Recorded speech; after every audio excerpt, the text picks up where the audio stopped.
Alors, essayons de parler sur l'esprit de la nature. Les esprits de la nature, c'est une vérité que P ose de dire clairement. Ce que vous devez savoir avec ce qu'on vous dit, les esprits de la nature, nous devons nous connecter à la nature, les esprits de la nature, c'est bien de dire ça, mais je crois que ces gens-là ont un problème mental. Ils sont très malades. Il y a un problème qui ne tourne pas normalement dans leur tête. Leur capacité de réflexion est tellement limitée. Qui a créé la nature? C'est Dieu qui a créé la nature. Alors, quand vous ignorez l'existence du Dieu qui a créé la nature et vous vous attachez aux esprits qui s'approprient de la nature, c'est que vous êtes fou. Cela veut dire que vous avez un problème de compréhension. Et la plupart des gens qui vous amènent à renoncer à Christ, à renoncer à Dieu pour s'attacher à des esprits de la nature, je crois que ces gens-là, ils ont un problème de tête. Ils sont des inconscients et les ignorants. La Bible dit que mon peuple périt par faute de connaissance. Quand vous n'avez pas la connaissance, vous vous attachez à des histoires et vous défendez des histoires que vous ne comprenez pas. Vous savez que un esprit de la nature n'est pas la nature. Donc automatiquement, les esprits de la nature ne sont pas la nature. La nature, c'est autre chose. Les esprits de la nature, c'est autre chose. Alors, si les esprits de la nature ne sont pas la nature, ça veut dire que ce sont des esprits qui se sont appropriés de la nature.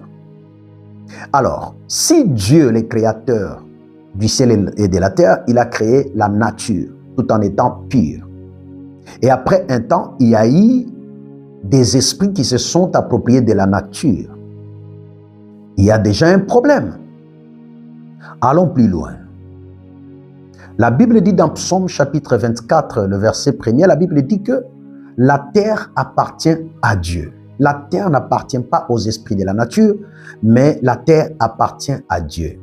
Donc, si un esprit dit « cette rivière m'appartient », la forêt ici m'appartient, le montagne ici m'appartient, les eaux ici m'appartiennent.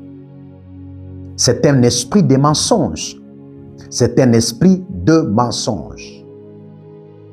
Cet esprit-là est un usurpateur. Parce que nous connaissons tous le père de mensonges, c'est qui? Alors, allons plus loin pour que vous arriviez à comprendre ces mystères. Qui sont réellement ces esprits-là que vous appelez les esprits de la nature?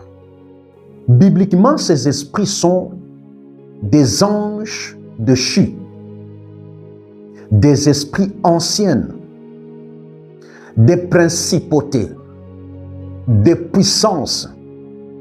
Lorsqu'ils sont descendus sur la terre, ils se sont divisés, ils se sont dispersés. Il y a une partie des esprits qui se sont appropriés de l'espace. Le lieu céleste, ils se sont appropriés. Il y a des esprits qui se sont appropriés des montagnes.